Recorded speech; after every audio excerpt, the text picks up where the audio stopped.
Baik, Assalamualaikum warahmatullahi wabarakatuh. Ini yang lain kemana ya? Kok cuma 53 mahasiswa saja? Halo, Mungkin masih ya, Bib. gimana Mbak? Suaranya berarti terjelas.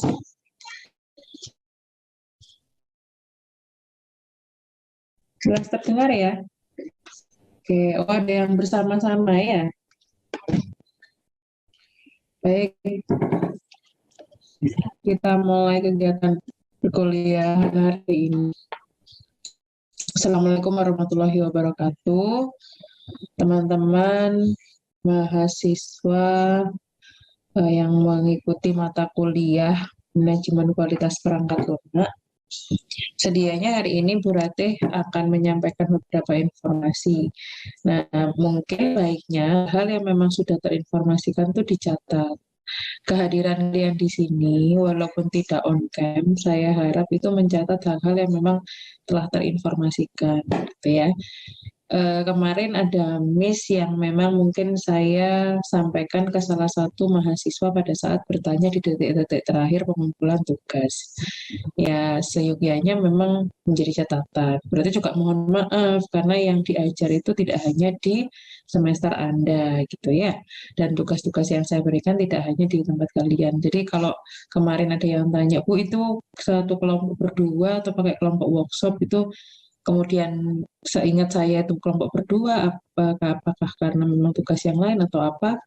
Ya, coba dicek kembali catatan terakhir seperti apa gitu ya. Kalau misalkan memang satu golongan suaranya macam-macam ditanya ke golongan yang lain, baik di reguler Bondowoso ataupun reguler Simbar. Karena buat sendiri apa namanya kemarin itu pada saat di WA sedang berada di jalan, gitu ya. Jadi saya tidak memilih konsentrasi penuh.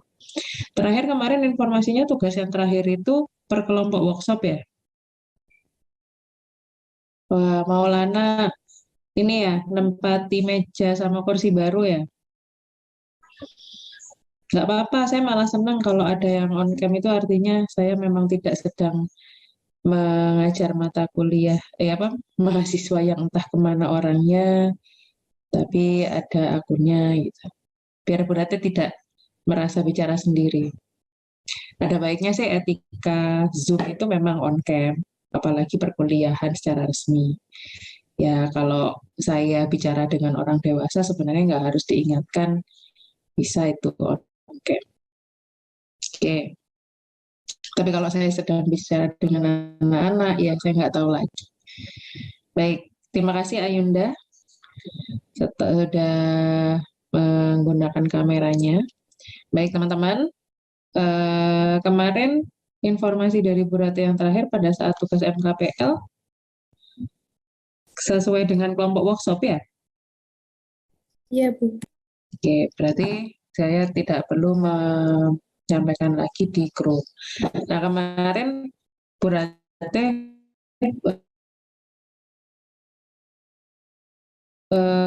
terlupa mengirimkan rapid di Google Form. Kemudian nanti hari ini saya bahas mengenai standar kualifikasi untuk profesi seorang SQE bahwa ke depan itu ada beberapa komposisi yang memang bisa jadi profesi untuk kalian pilih. Coba sebelum saya mulai, teman-teman bisa on cam terlebih dahulu. Sepertinya sindiran saya tadi tidak didengar karena orangnya entah kemana gitu ya, Ayunda ya. Saya tunggu.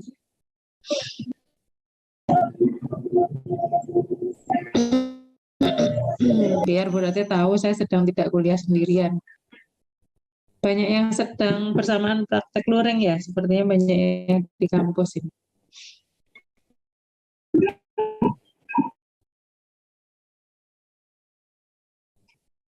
Oke, baik.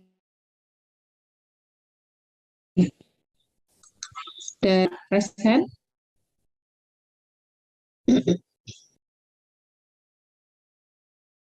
Golongan B? Golongan B, raise hand. Belum ada ya?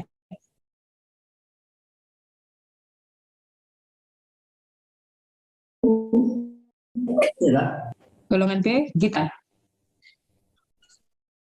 Golongan C, Sofia, golongan apa? Enggak, Bu. Tak kira B Bondowoso. Saya kira. Jangan tak kira. Ini orang Jember banget tak kira. Tapi ternyata dari Bondowoso ya. Jeffrey Ansyah, golongan? Golongan C, Bu. Golongan C. Golongan B tadi sudah raise hand? Golongan B belum ada yang bergabung?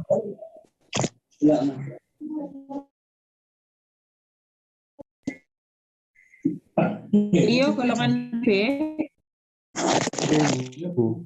Oke, golongan B?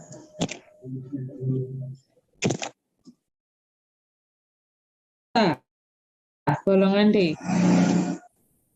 Pasta golongan apa? D. Oke. Golongan A Bondowoso? Oke.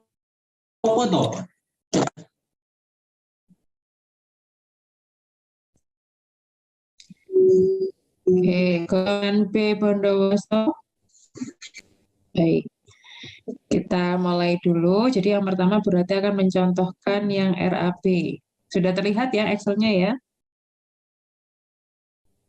Jadi ini adalah contoh aplikasi ya dari CV. Jadi ini adalah contoh penawaran RAP dari CV XYZ. Nah, CV XYZ ini mau membuat aplikasi namanya SI Kinerja. Dia mengembangkan software yang sebelumnya dari versi 1, 2, dan 3 hingga sekarang menawarkan ke yang 4. Jadi ini contoh tidak penawaran awal ya. Jadi nanti kalau mungkin ada beberapa revisi, kalian lihat itu ya karena dia bukan penawaran pertama. Nah, ini berdasarkan modul atau fitur. Ya, kalau misalkan di Scrum itu kita menyebutnya bisa disampaikan sebagai per PBI, ya. Kemudian dari detailnya itu adalah pembuatan komponen yang di dalam satu PBI tersebut. Kemudian note di sini adalah function yang digunakan oleh detail tersebut. Di dalam penyusunan RAP, kalian tuh sangat memungkinkan sekali menggunakan detail ini itu dengan asumsi bahwa dia merupakan task di Scrum, boleh. Jadi misalkan membuat desain mockup gitu ya, itu boleh. Ini yang kolom detail ini boleh. Kalian sesuaikan dengan task. Atau detail ini per komponen pembentuk dari sebuah fitur. Ya. Kemudian jangan lupa diberikan note, di mana note tersebut adalah catatan untuk menyampaikan bahwa komponen tersebut itu mengeksekusi sebuah kerangka aktivitas proses apa. Nah, biasanya ada yang detail per komponen atau per task didetailkan. Ini kebetulan yang berarti contohkan adalah nilai gelondongan per apa? Berarti per fitur. Ya. Jadi di sini contohnya ada dashboard. Jadi nanti di sini boleh kalian rubah menjadi task atau pekerjaan. Kemudian di sini adalah penjelasan. Note-nya sama penjelasannya. Misalkan di sini adalah mockup konter kegiatan, testing konter kegiatan, misalnya gitu, atau database eksekusi fit di dalam dashboard, misalnya seperti itu. Jadi per pekerjaan boleh. Contohnya lagi atur software dan seterusnya. Nah, jangan lupa kalau sebisa mungkin itu privilege-nya sudah ditentukan. Nah, ini contohnya privilege unit. Nah, unit ini adalah hak akses. Hak akses yang namanya unit. Ada hak akses untuk pimpinan. Ada hak akses untuk reviewer gitu ya. Jadi kalau misalkan di e-commerce, misalkan di sini adalah privilege untuk user atau pembeli. Privilege untuk apa lagi, Rek? Hak aksesnya kalau e-commerce. Admin. Kemudian privilege untuk apa lagi? Sebutkan. Ada yang bisa? Ada pembeli, admin, kalau e-commerce satu lagi kira-kira apa? Toko atau pelapak. Betul. Nah, nanti didetailkan. Nah, ini sudah saya upload di folder Google Drive MKPL. Jadi teman-teman bisa mengikuti dan bisa menjadikan ini sebagai pedoman. Nah, nanti semua total kebutuhannya per itemnya itu bisa kalian justifikasi. Nah, nanti ada total cost seluruh modul publik, total cost seluruh modul, total potongan, misalkan dapat diskon, yang free itu apa? Boleh nanti kalau ada. Kalau memungkinkan total final cost-nya ada. Nah, Bu, kalau ada pertanyaan, apakah kemudian RAB dalam penjualan software itu selalu seperti ini? Tidak, macam-macam. Kalau kalian nanti cari di internet, beda-beda. Ini berarti contohkan per fitur atau modul. Nanti ada yang per pelaksanaan project. Jadi ada bayaran untuk project manager dan seterusnya. Nah, ini benar-benar untuk penggunaan RAB memang nilai angka produksi dari fitur atau aplikasi tersebut berapa. Tidak pada komposisi penggajian programmernya berapa, testernya berapa, desainernya berapa. Tapi dia per aktivitas atau penyesuaian fiturnya. Bisa dipahami ya? Sampai di sini ada yang mau ditanyakan? Silahkan. Nah, ini nanti silahkan kalian lanjutkan tugasnya untuk menyusun RAB dari aplikasi yang kalian sudah buat. Kemarin kan saya juga sampaikan membuat seperti ini. Ada yang mau ditanyakan? Jelas? Jelas atau Mbak jelas? Nicin bertanya, Bu. Ya, siapa ini? Hoirul ya? Silakan. Nak. Mbak Nicin itu kelompoknya nanti 2 orang atau kelompok proyekan, Bu? Tuh, tadi katanya kemarin kesepakatannya satu proyek. Minggu lalu berarti nyampaikannya gimana? Seingat saya, yang dikerjakan adalah aktivitas proyeknya, gitu ya, yang akan direview, kalau saya tidak salah ingat. Kemudian dikerjakan per dari pembagian proyek tersebut. Ya, teman-teman ingatnya gimana? Saya tuh kebetulan ada beberapa tugas yang memang mirip-mirip pekerjaannya dengan MKPL ini. Prinsipnya sih saya tidak terlalu ini ya, memusingkan. Pasti saya kemarin itu sudah memberikan justifikasi kenapa harus per 2 orang, kenapa per kelompok gitu. Kalau nanti dikerjakan per kelompok yang sesuai memang kesepakatan kita, ya silahkan. Tapi kalau seingat teman-teman jauh lebih banyak mengingatnya adalah per 2 orang, ya silahkan. Berarti belum ada yang mengerjakan tugas minggu lalu. Kan selain Saya buat sudah 2 orang. Oke, jadi ya sudah, berarti itu saja, gitu ya.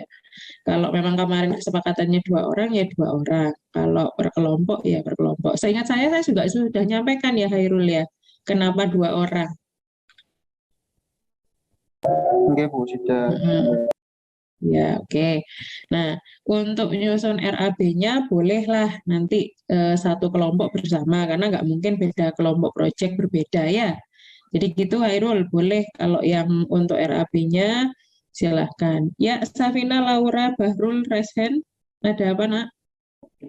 Mohon maaf Bu sebelumnya. Waktu itu Bu Rati Zoom bersama Bondowoso itu tidak menyampaikan bahwa pengerjaannya itu 2 orang. Oke, Ya, kalau memang yang Bondowoso itu per kelompok enggak masalah. Makanya saya sampaikan, ini kesepakatannya waktu itu seperti apa, Kok, gitu ya. Karena pastinya Oke. ya sudah dikerjakan sesuai kelompok. Bu, siap. Enggak, soalnya kami di Bondowoso sudah selesai mengerjakan, tapi itu kelompok yang semester 4 ini. Betul, iya silahkan. Nanti yang mau RAB juga per kelompok project, ya. Jadi kalau yang tugas minggu lalu kan sudah diselesaikan harusnya, ya. Kemudian kalau yang RAB nanti per kelompok. Oke, saya lanjutkan dulu karena minggu depan kalian akan kuis. Safina, Laura, Bahrul, sudah jelas ya? Saya harus nyebut tiga-tiganya karena tadi yang menyampaikan siapa dia menyampaikan juga. Iki kori iki kok umek kae piye kamerae. Koncone mumet nggon delokno. Oke, saya lanjutkan ya. Nah, teman-teman, selain belajar menyusun RAP, teman-teman harus tahu bahwa di dalam penyusunan standar kompetensi kerja nasional. Jadi kenapa sih yang namanya Kementerian Ketenagakerjaan itu menentukan beberapa penetapan standar kompetensi kerja nasional. Jadi macam-macam, ada yang profesinya programmer, ada profesinya di bidang software development untuk subbidang software quality assurance. Jadi SKKNI ya, ini katanya SKKNI, Standar Kompetensi Kerja Nasional Indonesia. Kenapa Kementerian Ketenagakerjaan menentukan itu? Agar adik-adik mahasiswa atau pekerja atau orang yang memang akan mengambil keprofesian tersebut mengetahui saya itu kalau akan bekerja dalam bidang software quality assurance itu apa saja sih yang memang akan saya harus kuasai, gitu ya. Jadi ini digunakan di level nasional bahwa seorang yang memang bekerja di bidang software quality assurance atau kualitas dari penjaminan kualitas perangkat lunak itu harus memenuhi standar apa saja, standar kompetensi apa saja. Ya, nanti teman-teman di akhir tahun akademik teman-teman sebelum wisuda itu juga ada yang namanya skema kompetensi, ada yang di program web developer gitu ya. Nah itu sebentar. Jadi pada saat kita mengkomposisikan hal-hal yang memang akan kita pelajari di kurikulum, Bapak Ibu dosen waktu itu menyusunnya juga berdasarkan skema kompetensi melalui standar kompetensi kerja nasional. Nah, nanti banyak SKKNI-nya itu ada SKKNI programmer gitu ya. Nanti saya tunjukkan sekilas, kemudian SKKNI yang saya akan tunjukkan sekarang karena berhubungan dengan mata kuliah kita adalah SKKNI Software Quality Assurance. Nah, kalau keputusan menteri itu biasanya ada menimbang, kemudian mengingat, menetapkan, dan seterusnya ya. Nah, isinya itu ada di sini di lampiran keputusan menteri tentang penetapan rancangan standar kompetensi kerja nasional. Yang melatar belakangnya itu apa? Nanti didefinisikan. Ya, kenapa sih kita dibutuhkannya suatu justifikasi mengenai software quality assurance? Bahwa dibahaslah kebutuhan terkait dengan kehidupan sehari-hari, kemudian secara kemampuan personil di bidang pengembangan perangkat lunak ini bervariasi, jadi harus kita spesifikkan.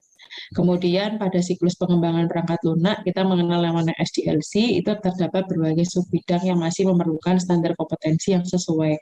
Salah satu yang memang harus kita pelajari mengenai software quality assurance. Jadi ada dasar hukumnya kenapa mata kuliah manajemen kualitas perangkat lunak ini dimunculkan agar teman-teman bisa atau memenuhi kompetensi yang memang ada nantinya. Jadi ini beberapa mata kuliah itu ya nggak hanya MKPL, ada macam-macam, ada software developer dan sebagainya itu memang peruntukannya untuk memenuhi standar kompetensi yang ada di SKKNI ini. Jadi SKKNI-nya diingat-ingat SKKNI nomor 47 tahun 2017 yang menjadi dasar hukum kita dalam menentukan salah satunya capaian lulusan kita adalah seorang software quality assurance.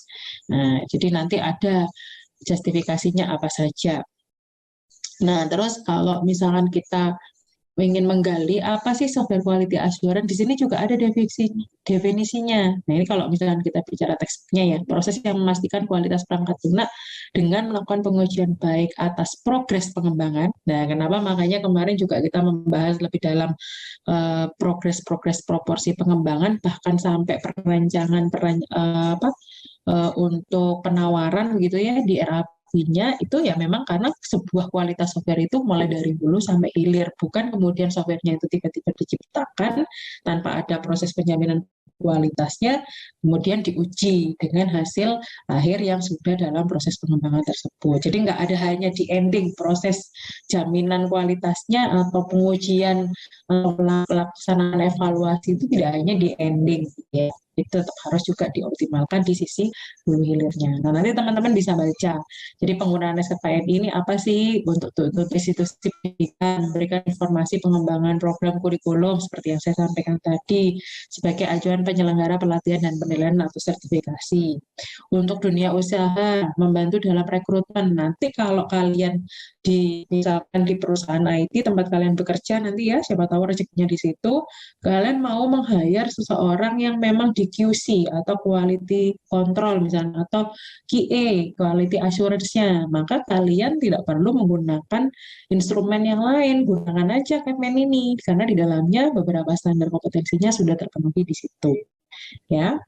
Jadi kemudian membantu penilaian tim kerja. Jadi ini sesuai nggak ya karyawan saya gitu. Nah itu kalau dari si orang yang akan memberikan justifikasi sebagai orang yang akan menjaminkan kualitas seorang SQP gitu ya. Karena kita kemudian menghadapi siap ya sebagai mahasiswa aktif, kemudian teman-teman harus siap juga apa saja sih yang harus kita dalami atau kita kejar gitu ya dalam mengoptimalkan untuk kemudian bisa di-hire oleh satu perusahaan atau diterima di salah satu perusahaan yang memang spesifikasinya adalah KSQE gitu ya, Software Quality Assurance. Nah, itu nanti bisa baca-baca di sini dan seterusnya. Ini jadi ada banyak aspek-aspek. Kemudian yang tidak ada apa namanya kalah pentingnya adalah pemetaan standar, tujuannya itu apa, kemudian kuncinya, kemudian fungsi utamanya dijelaskan. Nah, yang paling harus diperhatikan adalah daftar unit kompetensi. Sebagai seorang SQW, gitu ya, kita itu harus punya pengetahuan, keterampilan mengenai apa sih? Satu, menggunakan metode dan framework. Jadi entah itu framework untuk pengembangan perangkat lunaknya, atau framework untuk membangun database-nya, atau metode untuk mengembangkan aplikasinya, itu harus kita pahami, gitu ya. Harus kita tampilkan diri kita. Makanya di mata kuliah mulai dari awal sampai akhir itu kan mata kuliah kita tidak hanya mata kuliah berbasis teori atau pengetahuan. Makanya kenapa di mata kuliah workshop itu teman-teman banyak sekali diberikan latihan atau exercise gitu ya untuk banyak menggali keterampilan-keterampilan. Kemudian menentukan lingkup quality assurance yang di perangkat lunak. Misalkan tadi jaminannya ini mau kita seberapa besar sih yang mau kita jaminkan kualitasnya. Nah, itu tuh ada nanti teknisnya. Kemudian menentukan lingkup quality assurance dalam proses pengembangan perangkat lunak. Biasanya kalau menentukan lingkup quality assurance untuk proses pengembangan perangkat lunak, kalau di Scrum ini biasanya dalam perencanaan kita sebut apa, Rek? Ada yang ingat? Tahapan perencanaan awal di dalam Scrum itu kita sebut apa? Sprint? Sprint? Apa? Desain sprint, Bu. Desain sprint. Kemudian sampai menghasilkan produk backlog, kita masuk pada event sprint planning. Lupa apa mendadak hilang ingatan nih, agak ada sing kedadak loh ya. Jadi pada saat sprint planning kita juga harus menjaminkan quality assurance dari PBE yang kita susun gitu ya. Jadi nggak hanya pokoknya ini menurut saya begini, enggak, tapi benar-benar harus diskusi dengan product owner yang memang ditunjuk.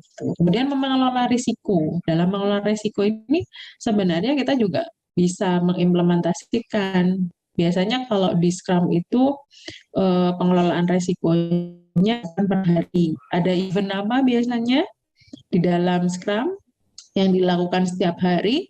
Daily, halo, daily Scrum, halo, daily Scrum apa ya? Daily Scrum meeting. Ini saya sedang tidak nguliahi orang yang tidur kan ya? Coba sih, kono sing jawab. Daily Scrum meeting itu apa ya?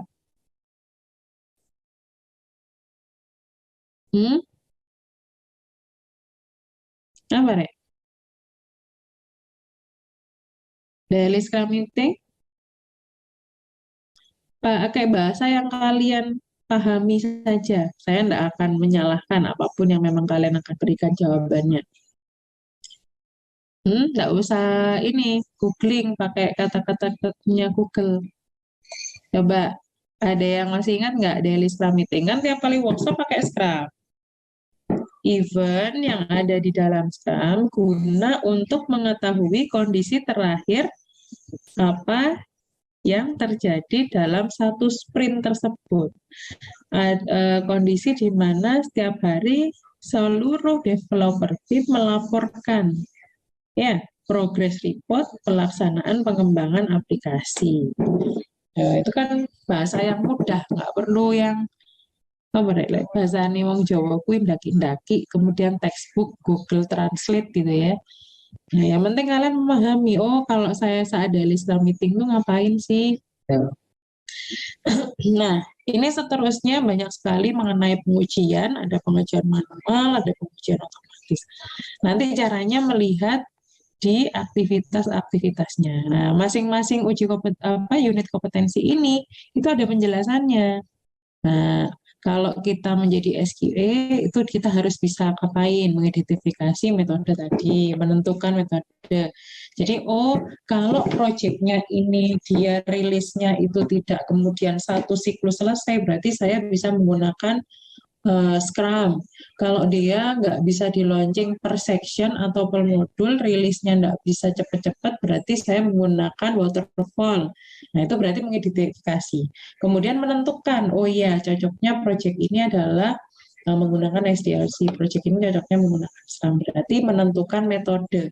Kemudian menganalisis acuannya, bagaimana menggali penentuan analisis requirement-nya, itu caranya melakukan analisis. Nah, jadi nanti kalau kalian bekerja itu carilah standar kompetensi yang baik, sehingga kalian akan bisa memenuhi justifikasi. Kalau misalkan enggak begitu, ya nggak akan tahu bagaimana kita memenuhi itu. Nah, ini contohnya lagi untuk subbidang pemrograman. Ya, tetap di bidang software developer. Ini juga ada contohnya lagi tentang bidang keahlian programmer. Ya, di sektor teknologi informasi bidang keahlian programmer.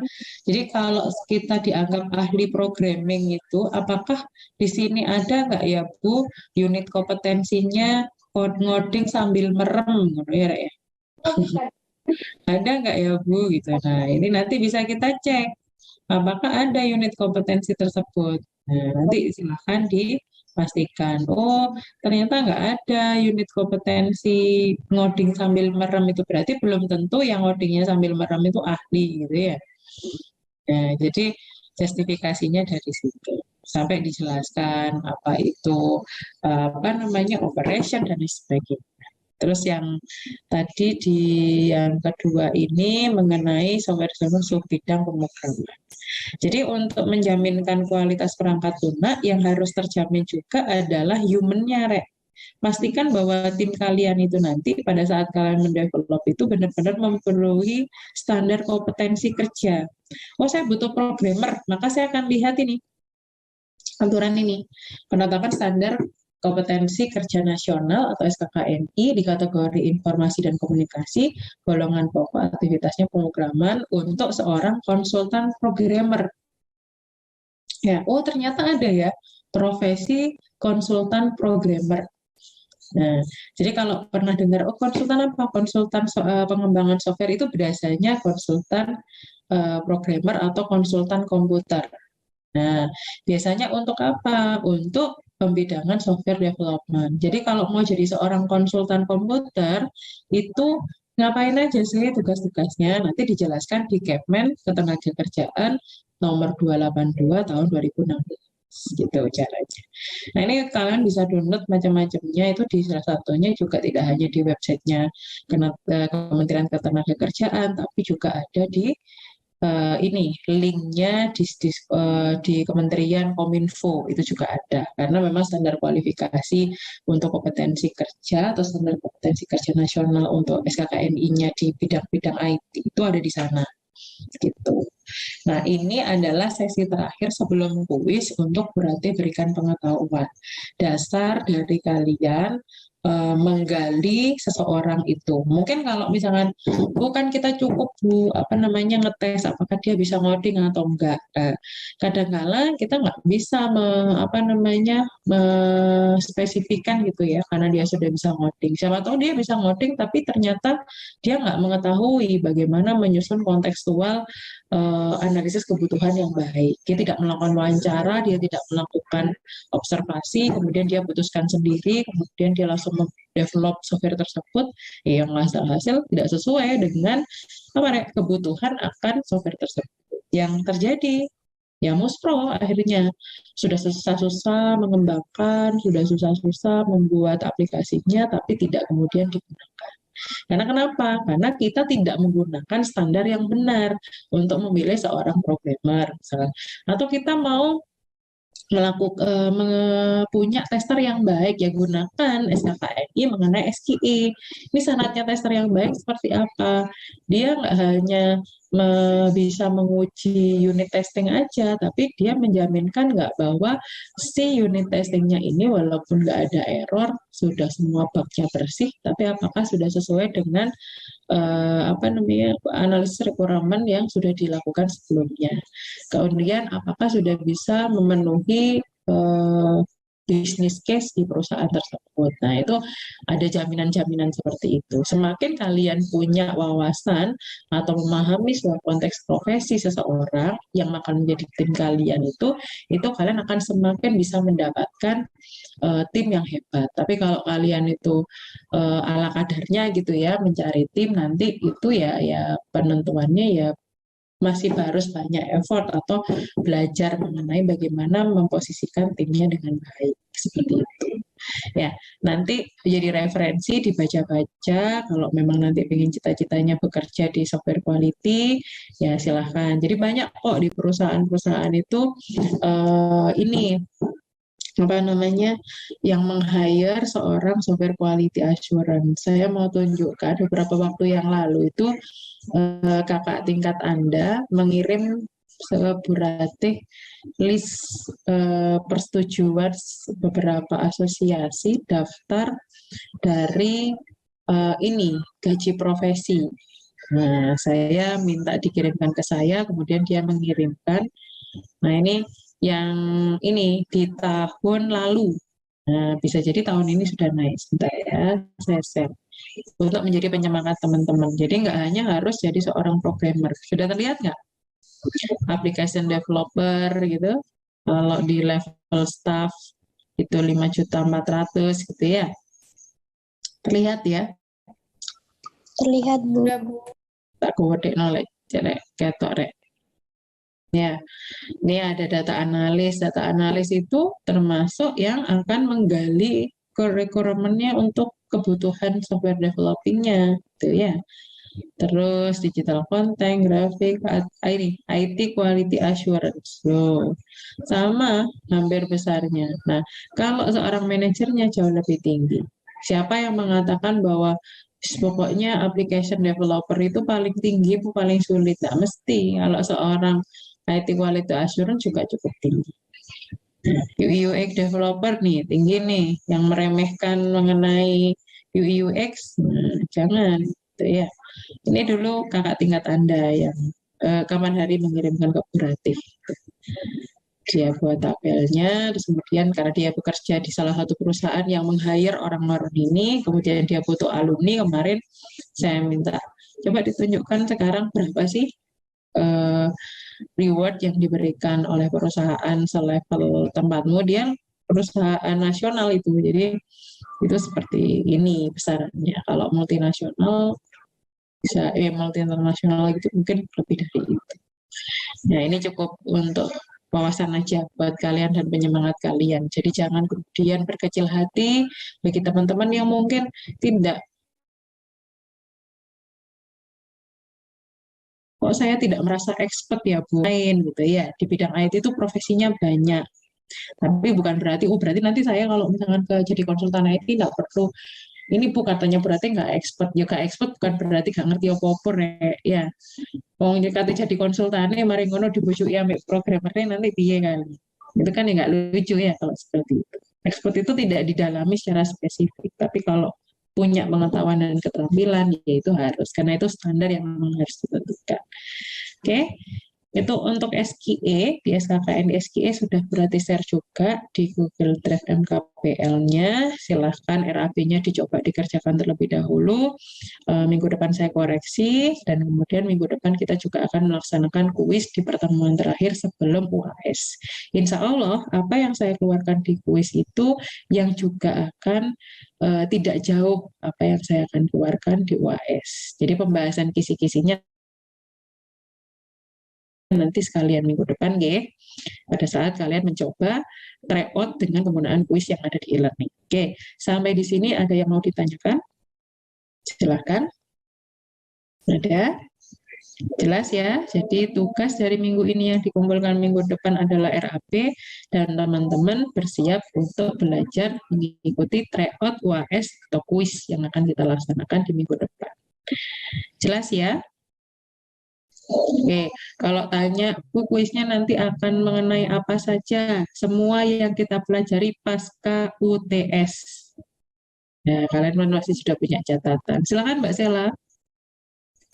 Bu izin bertanya, yang tugas minggu lalu itu pengumpulannya di e-learning itu belum ada ya, Bu? Ditaruh di Google Drive, Nak. Oh, di Google Drive. Ya, jadi satu di sana saja. Linknya kan masih ya? Oh iya, Bu. Terima kasih, Bu. Sama-sama, Sela.